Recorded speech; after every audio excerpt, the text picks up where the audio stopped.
Welcome back, Husker Nation. This is Big Red Breakdown, and the vibes in Lincoln are finally matching the scoreboards. I'm Red, your resident realist, part-time pessimist, and full-time Runza enthusiast. And I'm Big Mac, former tight end, current eternal optimist, and the guy who predicted this win last week. Just saying. Yeah. Big Mac finally got one right. The Huskers take down Michigan State 38-27, and for once, we didn't make it interesting in the worst possible way. We'll break it all down. Big plays, key stats, and what it means heading into next week's matchup against Maryland. Spoiler, it's not another moral victory episode. Let's start with the basics. Nebraska wins 38-27 over Michigan State, improving to 4-1. And what a start. We blocked a punt for a touchdown in the first quarter. Jameer Khan with the block, Carter Nelson scoops it up, and boom, 14-0 Huskers, before most fans found their seats. This play was a significant boost for the Huskers, continuing a strong performance by their special teams unit. Memorial Stadium was rocking. Sellout number 407, by the way. At this point, Nebraska fans show up more consistently than our offensive line. Facts. But Emmett Johnson stole the show. 3 rushing touchdowns. 3. He ran like he was trying to avoid winter in Nebraska. He led all rushers with 83 yards. He now leads the Huskers with a team-high 7 total touchdowns this season. Deshaun Singleton, absolute monster day. 2 interceptions in the second quarter. The man was everywhere. That's the kind of defensive energy that makes you believe again, or at least puts your blood pressure back to normal.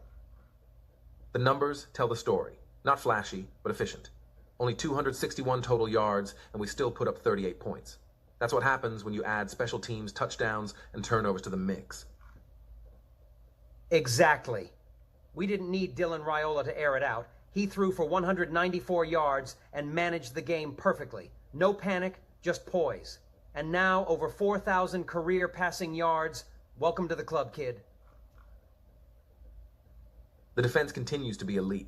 Held Michigan State to just 145 passing yards and 84 on the ground. That's black shirt football, baby. And let's not forget Javin Wright. 10 tackles, 3.5 for loss. That's not a stat line. That's a cry for help from Michigan State's O-line. Play of the day goes to that blocked punt because nothing sets the tone like stealing points early. Player of the day?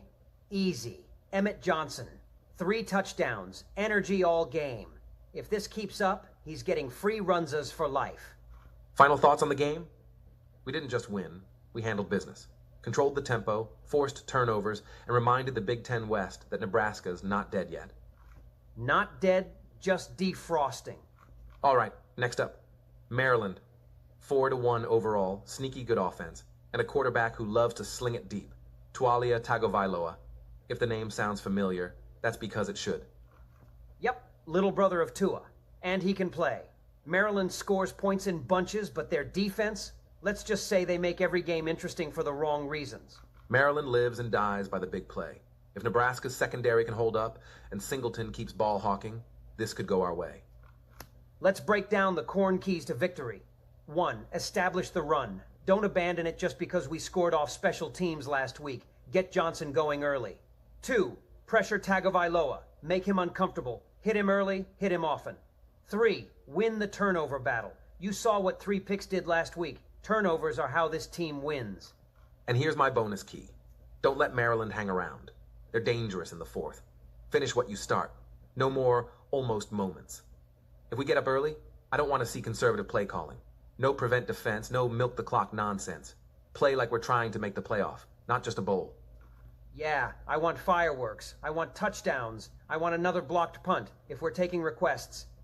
I'm going Huskers 31, Maryland 20. Defense does its thing. Offense hits just enough big plays, and Red finally smiles again. I'll say 28-17 Nebraska. Singleton gets another pick, Johnson keeps rolling, and we go to 5-1 heading into October feeling dangerous. And just like that, Nebraska is officially in the Big Ten conversation again, at least until we find a new way to scare our fans. That's it for this week's Big Red Breakdown. Hit that like button, subscribe, and drop your score prediction for Maryland in the comments. Whether we win by 20 or lose by 3 in the dumbest way possible, we'll be here, breaking it all down, yelling into microphones, and pretending we don't cry during the tunnel walk. Go Big Red!